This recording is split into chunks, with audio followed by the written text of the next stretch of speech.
utiliser suñu gafagaak réew ba dugal ñu sax ci ay guuta ay det kase yi ñu mënti wax kenn yaakaarul woon ni histoire bi dinañ ko fàtte ba Macky Sall daal di ñëwaat ci biir réew possibilité boobu nag Diomaye joxoon na ko ajuma bii ñu weesu le 17 bi ñu weesu mu ñëw daal di duggaat biir Sénégal pour yow lan la ci mën a gagné moom mi nga xam ne moo di Macky Sall keneen ki nga xam ne aussi moo di Bassirou Diomaye Diakhar Faye. man yaakaaruma kenn sax dina ci gagné pour man Macky pour mu gagné xam naa ne kenn du wax jamais mais par rapport à ses concurrents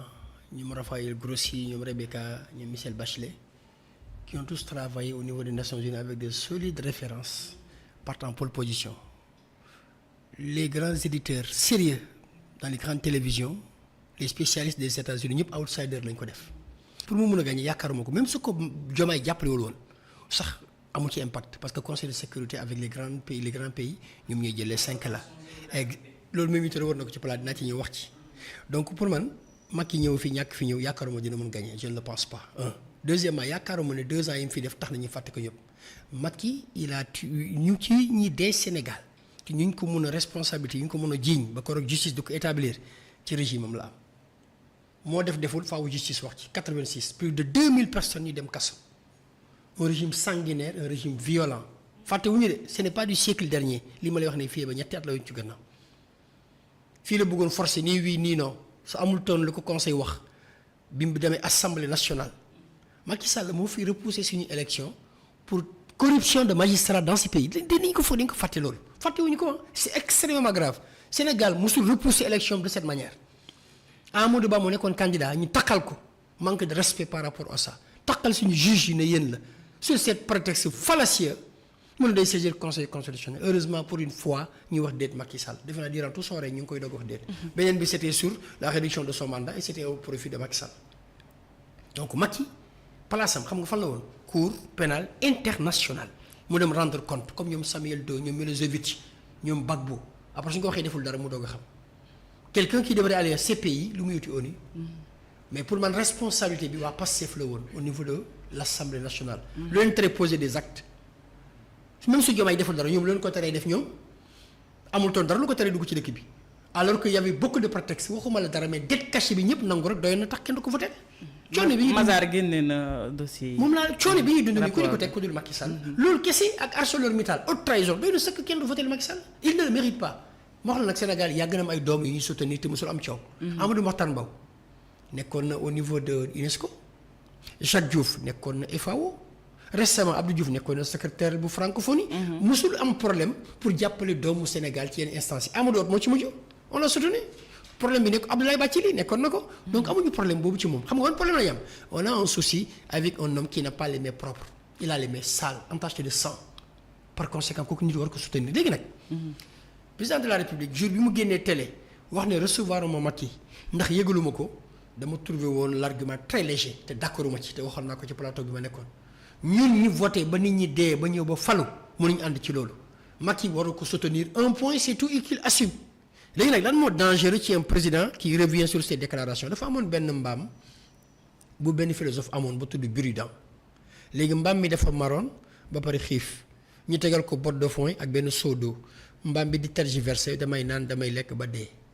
lu ñu la bëggoon woon foofu mooy l'absence de décision est suicidaire pour un dirigeant même en management on veut la prendre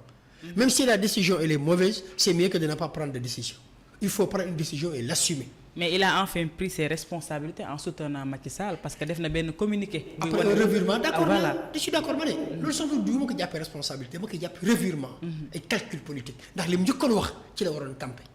loolu laa gëm ndax loolu mooy dëgg. moom lan la soxla ci Macky Sall exactement li mu soxla simple ay maire am la njëkk a jël. mi ngi rocc par ndànk-ndànk. président de la République c'est un roi sans royaume et qui n'a pas de sujet.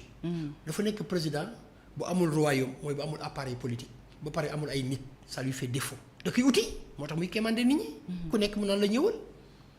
dem jël résidu bi nga xam ne dégg nga li mu wax fii changement systémique la wax c'est-à-dire un système qu'on va changer mais tu prends le même système que tu es censé changer. nga leen di indilaat. donc le système son balai là quel est le symbole d'un balai c'est pour nettoyer des ordures mais on fait rentrer les ordures à l'intérieur. mais Ousmane nee na toog na ci. absolument oui parce que balai tout ñan lay balai man pour man sax toogul ci balai bi mu ngi jël balai bi mais déjà la koy balai loolu moo paradoxal ndax balai waroo ko def ci ay nit da nga ko war a yóbbu ci mbalit ba mais finalement déjà lay génne ce revirement là loolu la ay calcul politique soo jëlee 300 maires nit da ngay bëgg Macky Sall ñëw séddale son à Paris pour benn bokk yaakaar dem. parce que président daal fan la yaakaar jëlee ay nit. D'accord. ci Pastef ay nitam c'est par exemple dina am c'est forcé quand tu secoues l'arbre les feuilles mortes vont tomber je suis d'accord. Après tu vas aller vers Amadou Ba après nga dem ci vers APR c'est les trois grands partis ah. PDS la Pastef ak parce que moom parti bi kon xamul lu mu tudd ba muy am doole parti bu juddagul xamul mooy kan pour wala sax pour nga gëm sax yàlla faaw nga jëm ko xam ne nekk na. mais pour nga militer ci parti faaw nga am être convaincu par le projet par le programme nga am détermination mais tout simplement Sénégal li ñu fi yàggoon gis moo ñëwaat. mooy lan jox nit xaalis pour mu jàppale donc conviction dafay se déplacer à quoi à l'opportunité. mais jàppoo ne actuellement li nga xamante ne moo tere woon nelaw Macky Sall pour mu ñëw duggaat biir réewam Diomaye may na ko opportunité boobu ndax sax seetlu nañ ni ci image yi ak li nga xam ne def na ko poste parce que en général bu la président recevoir yi da ngay def poste nga daal koy remercier mais moom dañu gis mu jël mbooloo bi nga xamante ne accueillir nañ ko posté daal di ne merci tout court après nag 3 jours après la ñu gis mu daal def benn poste remercier est-ce que du moom li mu ci doon ut maanaam ragg deram au niveau international moom am na ko ci exactement. léegi nag loolu la ci gagné nag. surtout yaakaar moom mën a gagné au niveau des zones yi yaakaar moom mu ñëw Sénégal pour jëlaat nguur gi mais en terme d'image c'est fondamental Macky dañ ko yor mu dugg ci réew mi c'est une victoire c'est comme à la 99e minute nga may nit penalty il marque il jubile et c'était une belle victoire. Il n'y avait rien à dire. Dès que le tapis rouge, ça n'aurait dû jamais arriver. Mais c'est arrivé avec le président de la République. Par conséquent, la paix devrait s'en réjouir et c'est logique. Géopolitique là. C'est un coup boo xam ne pour les passifs qui n'ont pas apprécié man par exemple neexuma mais li nga wax dëgg la Macky li mu gënoon rêve ante ci dëkkam mooy naka lay ñëwaatee Sénégal.